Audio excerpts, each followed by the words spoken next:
As you can see, my blade is angled at 45. Something I don't do very often is 45-degree angles. But don't worry, I'm only a little bit scared. Let's try it out, see how it goes.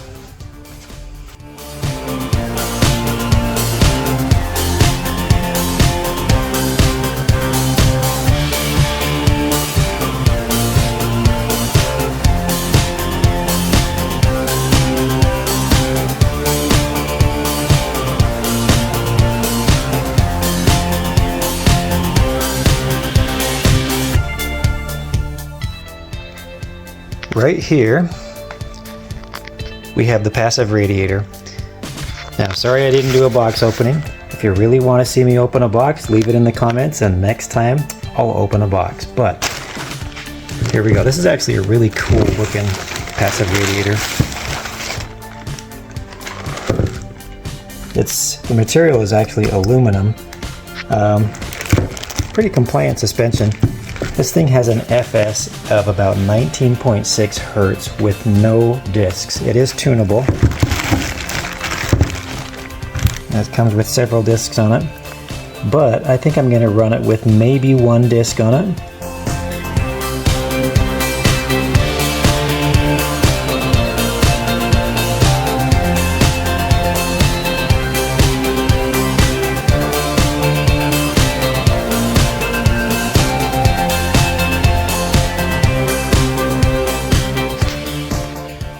She is in there.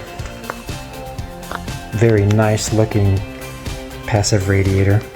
Now this is going to be a down firing design, so the active driver will actually be facing down. So this will be cut out and you have some space for the sound to reverberate a little bit. It's starting to look like something.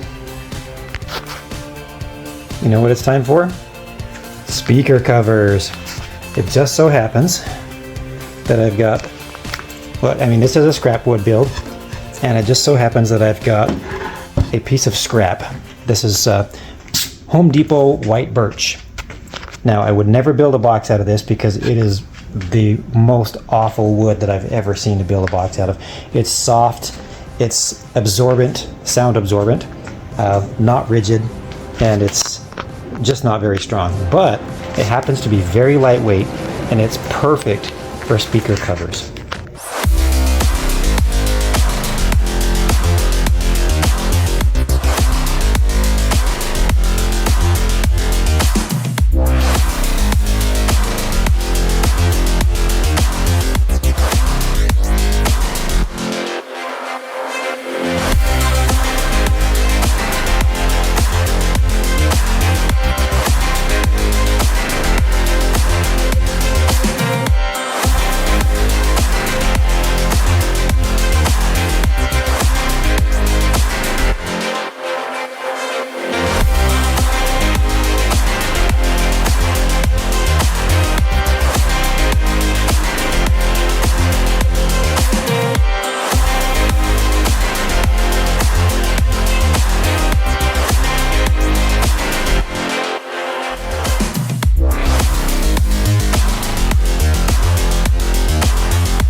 Aren't they pretty? Okay, the last step is going to be to put some covering on them, place some magnets right in these little insets here, and we will have our magnetic speaker covers. Sorry, my voice is a little bit off right now because the dust from this particular kind of wood is really bad. Not sure where they get this stuff from, but it's great for speaker covers because it's lightweight, soft, easy to work with, but I wouldn't use it for anything else.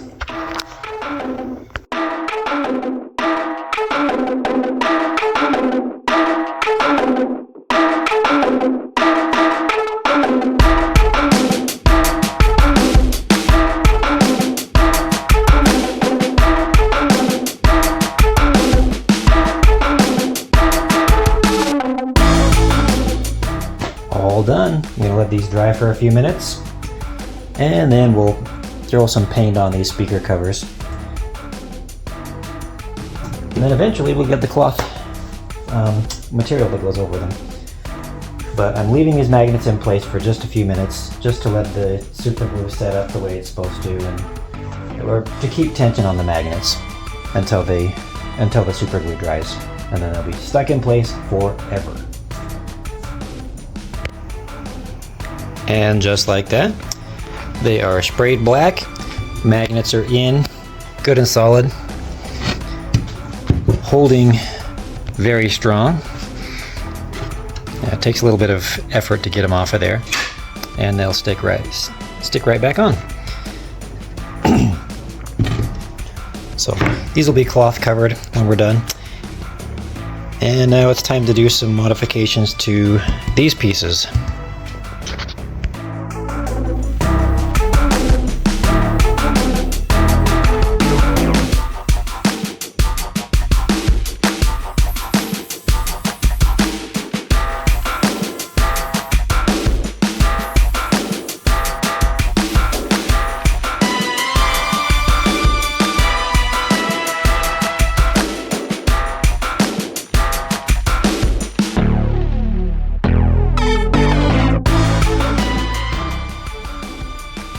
I figured I better turn the camera on before I get too much more done.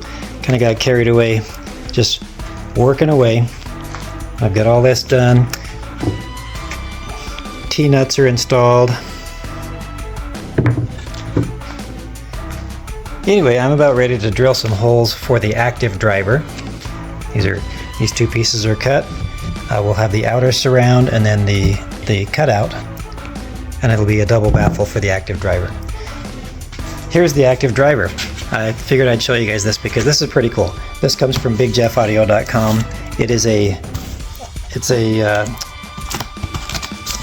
B2 Audio Rage V3, 2,000 watt driver, 2,000 watts RMS, 4,000 watts maximum. Although it looks like I can handle more than that. If you notice, I'm opening a lot of boxes.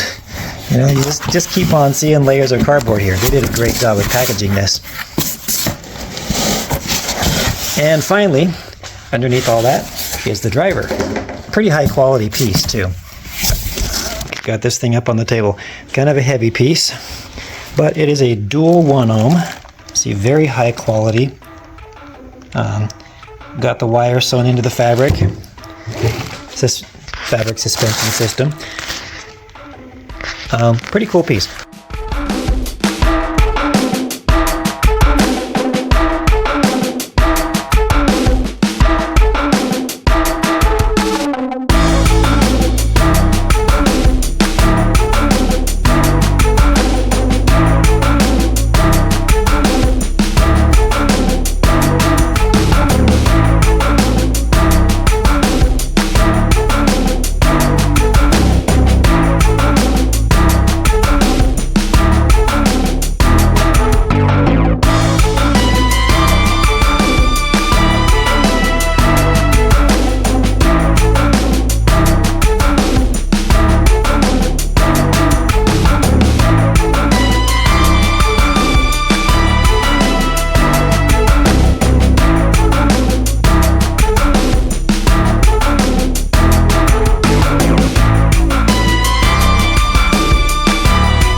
By the way, quick side note, another nice thing about this B2 audio driver, which is surrounded by wood right now, is that you can remove this ring if you wanted to clean out the little bits of sawdust that get between the foam roll and the surround, which I did. I removed it, cleaned it up, put it back together. Great quality driver. I've yet to hear how it sounds, but again, can't say too much about the quality here. So there you go. The next few clips will be update videos. I wasn't quite sure how the gluing process would go with these 45s, but I seem to have found a method that works out pretty good. It involves a couple of squares, also known as triangles, and I don't usually like to nail my boxes too much, but I did have to use a few 16 gauge nails in this one just to hold everything in place. But looks like it's going to go together really nicely. As you can see, this little corner subwoofer is starting to take shape.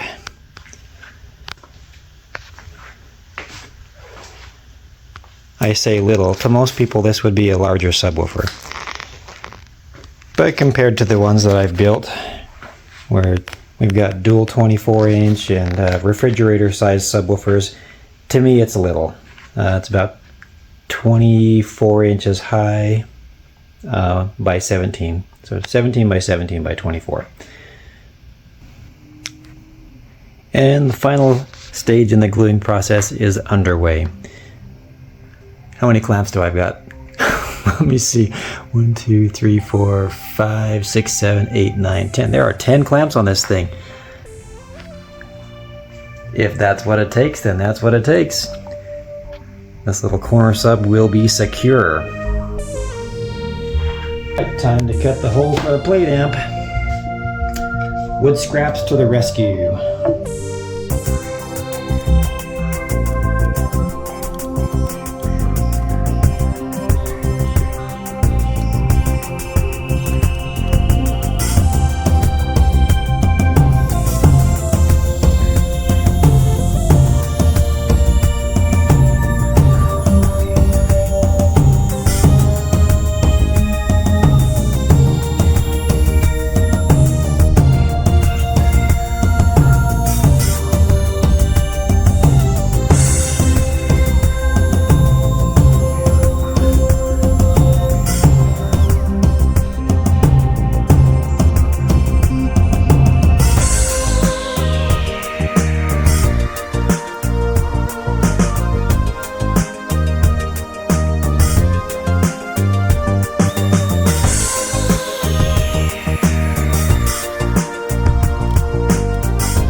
Now, what we've got here is called India ink.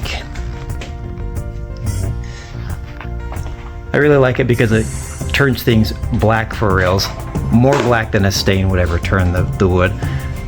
The only drawback is that while you've got really good wood texture, it does have a little bit of shine where you don't really want it, so it's a little bit inconsistent. So what I'm going to do to remedy that is sand it a little bit so that I get more of a wood grain that shows through, and because that's kind of what I want anyway. I don't want a solid black.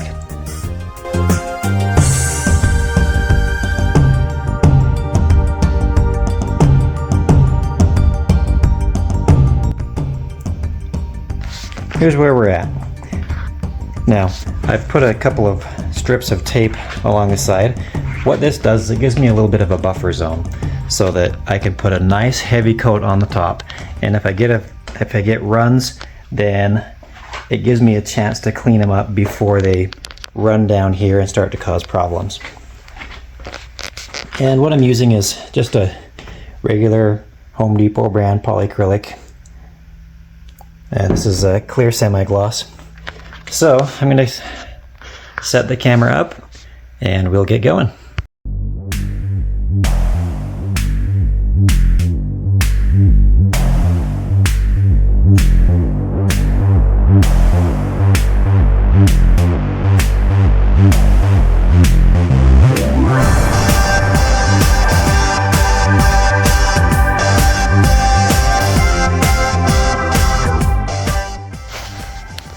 Well, not sure I'm liking that too much. I mean, it could be sanded better, but I don't know. I'm kind of thinking yuck.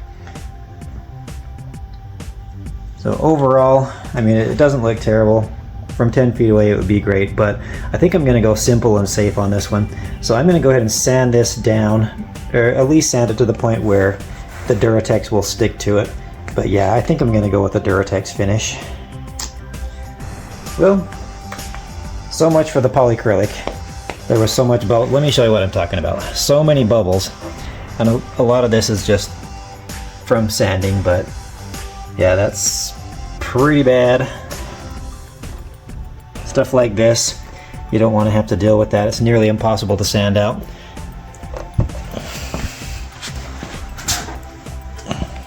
The top, you can see all the bubbles in there. Yeah, I'm not going to mess around with it. Anyway, time to get sanding. We'll do this again.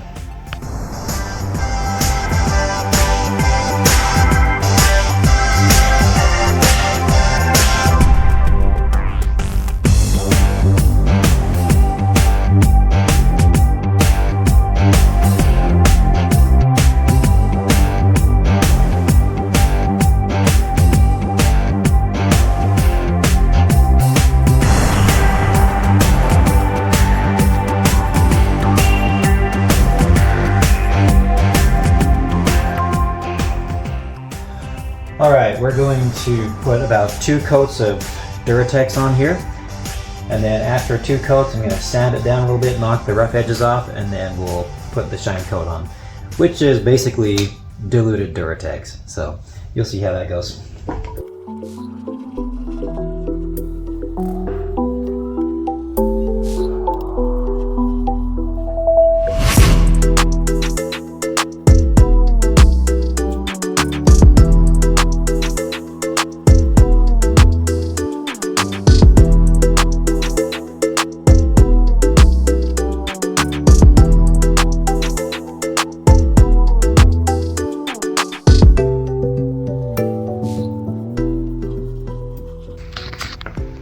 Here's what it looks like so far. This is just after the first coat.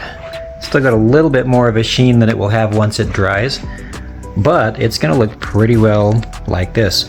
Now the cool thing about Duratex is that you can put a coat on and within minutes, like maybe 20 minutes, you're ready for the next coat. And I'm liking the way it looks. I mean, I was going to try and do something a little more fancy with the wood grain, a little bit of gloss, but I don't know, I'm liking this. When all those wrinkles and bumps are supposed to be there, it looks pretty good. I'm going to throw a second coat on there, let it dry, and then we should be just about ready to install the drivers. Okay, here's where we're at. Got the second coat on. You can see that as it dries, it's going to be a little bit aggressive. So what I do is I just sand that down, knock it down a little bit, smooth it out, and then I go over it with a diluted version of the Duratex. And that not only gives it a little bit of a sheen, but it just kind of seals everything up. So, kind of reminds me of a little baby JTR Captivator. So, yeah, I'm kind of liking the Duratex finish. Not sure why I didn't just go for that in the first place. Alright, again, I'm going to give that overnight to dry. I'll sand it in the morning, apply the finish coat, and then we'll put in some speakers. I figured I'd get a little bit of this process. What I'm doing is I've got the diluted solution on there. Notice that there are some bubbles, but I'm not worried about those because they just melt. You blow on them a little bit and they will just melt away. I better do an update before I do too much work off camera. Got the driver in the bottom, down firing driver, all mounted up. Just working on getting the passive radiators in place. And boy, I gotta tell you, it is tight. It is very tight in there. So we're gonna see how low this thing can go with such low volume, with such low internal volume. I'm actually gonna do a video where I test it. I run the REW settings. I run the REW tests, and we'll see how it does. But I've only got one disc on these things, and that alone is going to put it under 20 hertz for an FS. So we'll see how it does. I'm going to grab this other one, make sure it's not too tight. Cancer and reproductive harm. Looks like it's from California. So guys, don't eat these because you saw the warning. Here it is, all buttoned up. You got your aluminum cone, Dayton Audio 15-inch passive radiators. We've got our dual 1 ohm B2 audio driver on the bottom. I would tip this up so that you can see it, but I don't dare when it's up on the build table like that. You can kind of see it down there. We have our speaker power SP1 2400 HT amp, pushing 2400 watts. This may be the smallest subwoofer that I've ever built, but I don't build wimpy subwoofers, you guys. Every one of my subwoofers is well overpowered. And the coolest thing is these. Some may not consider speaker covers the coolest thing, but I think it gives it a nice professional touch. Magnetic covers that just go right on.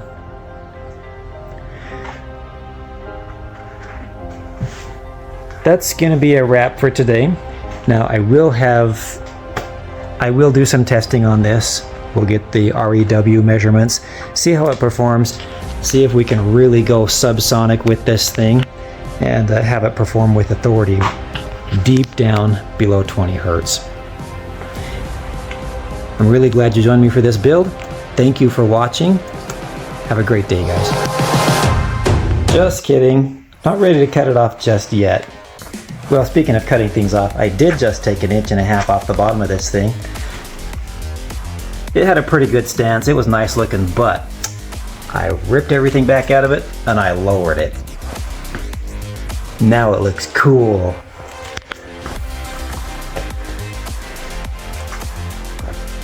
I'm just gonna finish trimming this thing up, get the router on there, and then I'll give it a final coat of paint. We'll get this thing back together, and in the next video, we'll run some tests and see how she does. That's gonna do it for reals, guys. Remember, if you build it and it's cool, that's a righteous build. See you later.